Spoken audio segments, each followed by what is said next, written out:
America ও Iran পরমাণু ইস্যুতে কেউ কাউকে ছাড় দিতে নারাজ। সংঘাত ঠেকাতে মাঠে নেমেছে রাশিয়া, পারবে কি থামাতে? গাজায় পরিবারের 10 সদস্য সহ নিহত হলেন আরও এক ফিলিস্তিনি সাংবাদিক। আগ্রাসন বন্ধ করলেও উপত্যকায় সেনা রাখার ঘোষণা তেল আবিবের। এবার ইয়েমেনের তেল বন্দরে মার্কিন বিমান হামলা, নিহত 38, আহত আরও 102। ফ্রান্সের একের পর এক কারাগারে সিরিজ হামলা, বন্দি নির্যাতন নিয়ে রহস্যজনক টেলিগ্রাম বার্তা, কঠোর পদক্ষেপের হুঁশিয়ারি ম্যাক্রনের।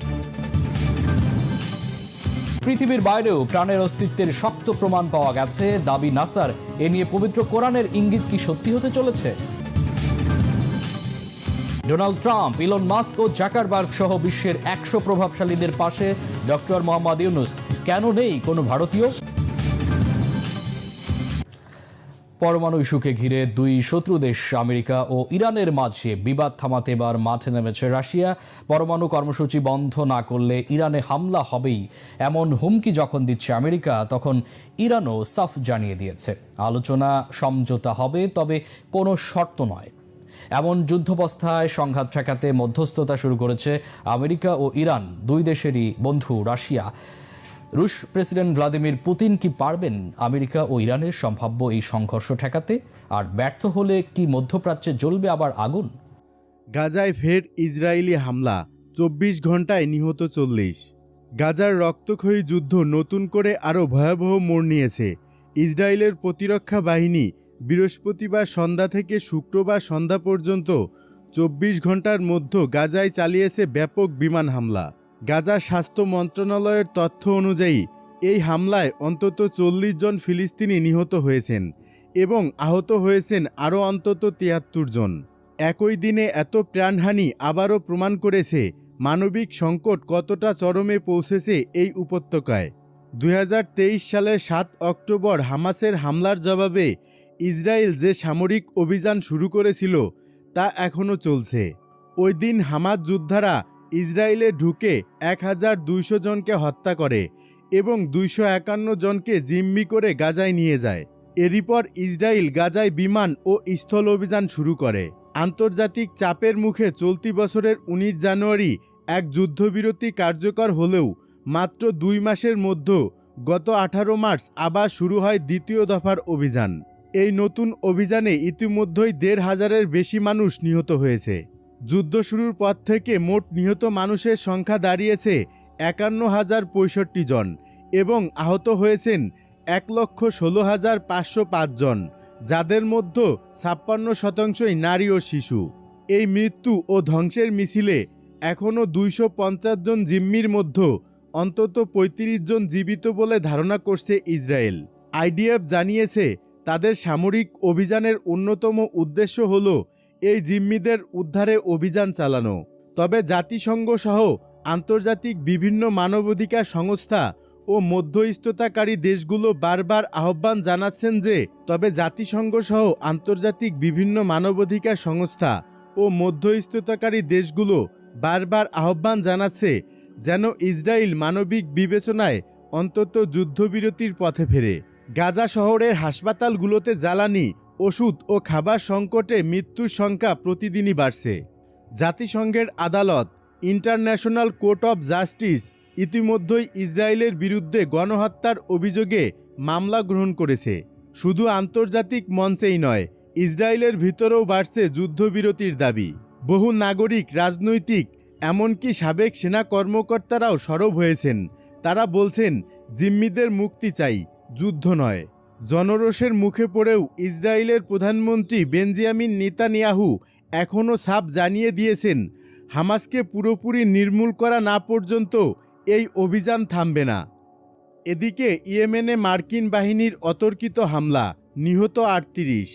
ইয়েমেনের রাশা ইসা তেল বন্দরে ব্যাপক হামলা চালিয়েছে মার্কিন বাহিনী। এতে অন্তত 38 জন নিহত হয়েছে। এই হামলাকে ইয়েমেনে মার্কিন বাহিনীর চালানো সবচেয়ে প্রাণঘাতী বলে উল্লেখ করা হয়েছে। খবর আল জাজিরা। ইরান সমর্থিত বিদ্রোহী গোষ্ঠী হুতির আল মাসিরাহ টিভিতে বলা হয়েছে, বৃহস্পতিবার মার্কিন বাহিনীর চালানো এই হামলায় আহত হয়েছে 102 জন। হোদেইদা স্বাস্থ্য অফিসের বরাত দিয়ে এই তথ্য জানিয়েছে আল মাসিরাহ। মার্কিন বাহিনী বলছে হুতি যোদ্ধাদের জন্য জ্বালানির একটি উৎস বিচ্ছিন্ন করতে এই হামলা চালানো হয়েছে। সামাজিক যোগাযোগ মাধ্যমে এক পোস্টে ইউএস কমান্ডো বলেছে এই হামলার উদ্দেশ্য ছিল হুতিদের ক্ষমতার অর্থনৈতিক উৎসকে হ্রাস করা। তবে হুতি যে হতাহতের সংখ্যা জানিয়েছে তা নিয়ে মন্তব্য করেনি পেন্টাগন। গত জানুয়ারিতে মার্কিন প্রেসিডেন্ট হিসেবে ক্ষমতায় বসেন ডোনাল্ড ট্রাম্প। এরপর থেকে হুতিদের বিরুদ্ধে অভিযান শুরুর নির্দেশ দেন ট্রাম্প। আল জাজিরা বলছে ট্রাম্পের ক্ষমতায় বসার পর এটি হুতিদের বিরুদ্ধে চালানো সবচেয়ে প্রাণঘাতী হামলা। এর আগে গত মার্চে ইয়েমেনে 2 দিনে মার্কিন হামলায় নিহত হয়েছে 50 জনের বেশি। যুদ্ধের পরও গাজার বাফার জোন ছাড়বে না ইসরায়েল, বললেন প্রতিরক্ষামন্ত্রী। যুদ্ধের পরও গাজার বাফার জোন ছাড়বে না ইসরায়েল, বললেন প্রতিরক্ষামন্ত্রী। যুদ্ধবিরতি চুক্তি পুনর্জীবিত করার ব্যর্থ চেষ্টার মধ্যে ইসরায়েল বলেছে যুদ্ধবিরতি চুক্তি পুনর্জীবিত করার ব্যর্থ চেষ্টার মধ্যে ইসরায়েল বলছে যুদ্ধ বন্ধে শেষ পর্যন্ত কোনো সমঝোতা হলেও তাদের বাহিনী গাজায় নিজেদের বানানো বাফার জোন ছাড়বে না। বুধবার তাদের প্রতিরক্ষা মন্ত্রী ইসরায়েল কাটোস এ মন্তব্য করেন বলে জানিয়েছে বার্তা সংস্থা রয়টার্স।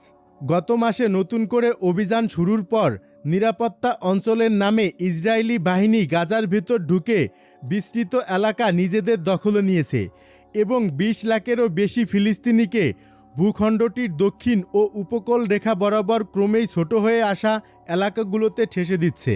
গত মাসে নতুন করে অভিযান শুরুর পর নিরাপত্তা অঞ্চলের নামে ইসরায়েলি বাহিনী গাজার ভেতরে ঢুকে বিস্তৃত এলাকা নিজেদের দখলে নিয়েছে এবং 20 লক্ষেরও বেশি ফিলিস্তিনিকে ভূখণ্ডটির দক্ষিণ ও উপকূল রেখা বরাবর ক্রমেই ছোট হয়ে আসা এলাকাগুলোতে ঠেসে দিচ্ছে। অতীতের মতো হবে না। যেসব এলাকা সন্ত্রাসী মুক্ত ও জব্দ করা হয়েছে, আইএমএফ সেখান থেকে সরবে না। সামরিক কমান্ডারদের সঙ্গে বৈঠক শেষে দেয়া বিবৃতিতে এমনটাই বলেন কাটোস।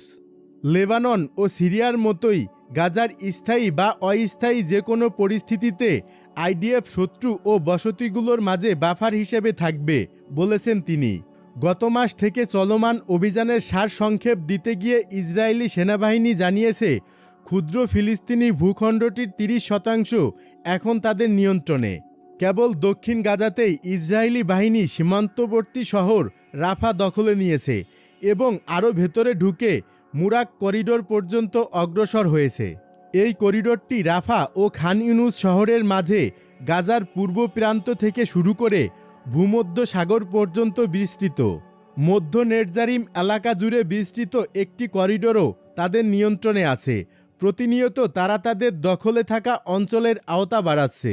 এরই মধ্যে উত্তরে গাজা শহরের ঠিক পূর্বে অবস্থিত সেজাইয়া এলাকাও তাদের বাফার জোনে ঢুকে গেছে। তেল আবিব বলছে গত 18 মার্চ থেকে অভিযানে তারা যে কয়েকশো হামাস যোদ্ধাকে হত্যা করেছে তার মধ্যে ফিলিস্তিনি সশস্ত্র গোষ্ঠীর বেশ কয়েকজন ঊর্ধ্বতন কমান্ডারও আছে। ইসরায়েলের এ অভিযান নিয়ে জাতিসংঘ ও ইউরোপীয় দেশগুলো ব্যাপক উদ্বেগও জানিয়েছে। জানুয়ারিতে একটি যুদ্ধবিরতি হওয়ার পর গাজা পরিস্থিতি 2 মাস মোটামুটি শান্ত থাকলেও 18 মার্চ থেকে ইসরায়েল ফের ভূখণ্ডটিতে আক্রমণ শুরু করে। তাতে এরই মধ্যে 4 লাখের বেশি ফিলিস্তিনিকে বাস্তুচ্যুত হতে হয়েছে বলে জানিয়েছে জাতিসংঘের ত্রাণ কার্যক্রম সমন্বয়কের কার্যালয়। এই সময়ের মধ্যে ইসরায়েলি বোমায় অন্তত 1630 জনের প্রাণও গেছে। চিকিৎসা বিষয়ক দাতব্য সংগঠন MSF জানিয়েছে গাজা গণকবরে পরিণত হয়েছে এবং ত্রাণ কার্যক্রম পরিচালনাকারী গোষ্ঠীগুলো সেখানে সহায়তা পৌঁছে দিতে হিমশিম খাচ্ছে। আমরা চোখের সামনে গাজার সমগ্র জনগোষ্ঠীর ধ্বংস ও জোরপূর্বক বাস্তুচ্যুতি দেখেছি, বিবৃতিতে বলেছেন গাজায় MSF-এর জরুরি সমন্বয়ক আমান্দে বাজেরুল। মার্চে অভিযান শুরুর পর থেকেই ইসরায়েল গাজায় ত্রাণ সরবরাহ ঢুকতে দিচ্ছে না। কাটোস বলেছেন তারা অবকাঠামো তৈরি করেছেন যার মাধ্যমে পরে বেসরকারি কোম্পানিগুলো সহায়তা পৌঁছে দিতে পারবে, তবে আপাতত নিষেধাজ্ঞা বহাল থাকবে। গাজাবাসীদের ভূখণ্ডটি ছেড়ে দেওয়ার সুযোগ দিতে ইসরায়েল একটি পরিকল্পনা সাজাবে বলেও মন্তব্য করেছেন তিনি। তবে কোন কোন দেশ এ বিপুল সংখ্যক ফিলিস্তিনিকে নেবে তা এখনও স্পষ্ট নয়। বুধবারও কাটোস হামাসকে নিয়ন্ত্রণ করার দাবি পুনর্বার ব্যক্ত করেছেন। হামাস আগেই বলছে কোনো অবস্থাতেই তারা আত্মসমর্পণ করবে না। দুই পক্ষের এই অবস্থানেই বোঝা যাচ্ছে মিশরের মধ্যস্থতাকারীরা যুদ্ধবিরতি চুক্তি পুনর্জীবনে যতই চেষ্টা করুক না কেন, তেল আবিব ও হামাসের মধ্যে কিছু বিষয়ে দূরত্ব অন্তত প্রকট। হামাস বারবার বলছে অস্ত্র সমর্পণ এমন একটি সীমা যা তারা কখনোই অতিক্রম করবে না। স্থায়ী যুদ্ধবিরতির ক্ষেত্রে ইসরায়েলি বাহিনীকে গাজা থেকে পুরোপুরি প্রত্যাহার করে নেওয়ারও দাবি জানাচ্ছে তারা। যুদ্ধ বন্ধ, ইসরায়েলি সেনা পুরোপুরি প্রত্যাহার, ত্রাণ প্রবেশে নিষেধাজ্ঞা তুলে নেওয়া এবং পুনর্গঠন শুরুর সত্যিকারের নিশ্চয়তা ছাড়া যে কোনো বিরতি হবে রাজনৈতিক ফাঁদ, বুধবার এক বিবৃতিতে বলেছে হামাস। দুই ইসরায়েলি কর্মকর্তা বলেছেন, আটক 59 জিম্মির কয়েকজনের বিনিময়ে ফিলিস্তিনি বন্দীদের মুক্তি ও যুদ্ধবিরতি সম্ভাবনা নিয়ে গত কয়েকদিন ধরে ইসরায়েলি গণমাধ্যমে কিছু খবর প্রকাশিত হলেও আলোচনায় এখন পর্যন্ত কোনো অগ্রগতি হয়নি। তেল আবিবের বিশ্বাস, ক্রমশ বাড়তে থাকা সামরিক চাপে নতি স্বীকার করে হামাস শেষ পর্যন্ত তাদের হাতে থাকা সব জিম্মিকে মুক্তি দিতে বাধ্য হবে। কিন্তু সে পর্যন্ত অপেক্ষা করতে নারাজ জিম্মিদের পরিবারের সদস্য ও আত্মীয় স্বজনরা। চুক্তির সাহায্যে যুদ্ধ বন্ধ করে জিম্মিদের ফিরিয়ে আনতে ইসরায়েল জুড়ে বড় বড় বিক্ষোভও হচ্ছে, যা দেশটির সরকারকে বেশ অস্বস্তির মধ্যেও রেখেছে। 2023 সালের অক্টোবর হামাস ইসরায়েলে ঢুকে হামলা চালিয়ে 1000-এরও বেশি ইসরায়েলিকে হত্যা এবং 250-র মতো ইসরায়েলিকে জিম্মি করার পর তেল আবিব গাজায় সর্বাত্মক যুদ্ধে নামে। চলতি বছরের শুরুর দিকের 2 মাস বাদ দিলে তাদের টানা হামলা ও অভিযানে এখন পর্যন্ত 51,000-এর বেশি মানুষের মৃত্যুর খবর পাওয়া গেছে। এদের মধ্যে নারী, শিশুসহ বেসামরিক ফিলিস্তিনিরা যেমন আছে, তেমনই আছে জাতিসংঘ ও বিভিন্ন ত্রাণ সংস্থার কর্মী, চিকিৎসক ও সাংবাদিক।